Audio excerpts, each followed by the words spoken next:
Right, so it's day 124 and I am at the junction for Weeper and Bamaga. It's kind of like the turn-off is towards Bamaga up Southern Bypass Road or whatnot, the old telegraph track, and the Peninsula Development Road continues towards Weeper. And I've teed up to meet a guy here who's taking me into Weeper for the night. I'm a tad worried at the moment because it's 11:20 and we're meant to meet here at 11 and he's not here. He's driving here from Weeper. And in fact he said he thought he might be here at more like 10:30. That was when he aimed to be here. That they'd be out here with deck chairs waiting for me to come in, and I rocked up at more like 10:02, and so I've been here half an hour, and yeah, I must say I'm a touch worried at the moment, only because I don't want a situation to arise of great confusion and great worry, because obviously I'm fine. I've got no water left. There's a toilet building over there, but for whatever reason I just can't seem to get anything out of the taps. I might see if I can play around with the tank, and I think this is very good news. Good news, they've arrived. Brilliant. Alright, anyway, I'll tell you more later. Catch ya. Okay, so I made it into Weeper, of course. And see, what I was worried about, what I was trying to explain there was, it was always possible that I could hitchhike or something along those lines. There was no doubt that I was going to be able to get into Weeper and get back out the next day or whatever. What I was worried about is because if the blokes made it out there and couldn't find me because, I don't know, they were just running 45 minutes late or something. Something happened, you know, they broke down and then got going again. But then they'd get out there without reception and they'd be frantically searching around for me, going, where is he? Maybe something happened along the way, driving all the way up to Archer River, trying to find me.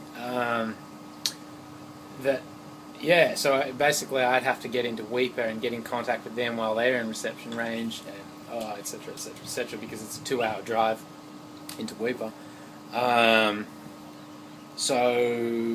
it could have gone bad. But yeah, it was all fine because they showed up. And the reason, just a simple complication with, I don't know if I explained that much about the roads up here being closed. So they're closed to all traffic except local traffic, and local traffic isn't actually clear either. It's kind of zoned. You kind of go into areas that are like around your own area, because they're doing roadworks just like absolutely everywhere to fix up the roads to be able to open them to all traffic.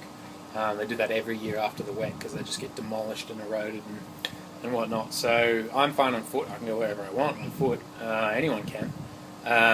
But basically you need a permit, and there was a bit of confusion this morning about whether they had the right permit or whatnot to come out.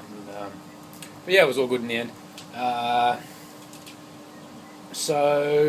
And then once I was in here, actually I had some awesome stuff teed up. I spoke at a school here, the Weeper school, and good response from the kids. And then this evening, just doing like a little fundraiser event down at the golf club, so should be brilliant. So I'm staying. This guy Bill's really helped me out and like teed up all sorts of stuff.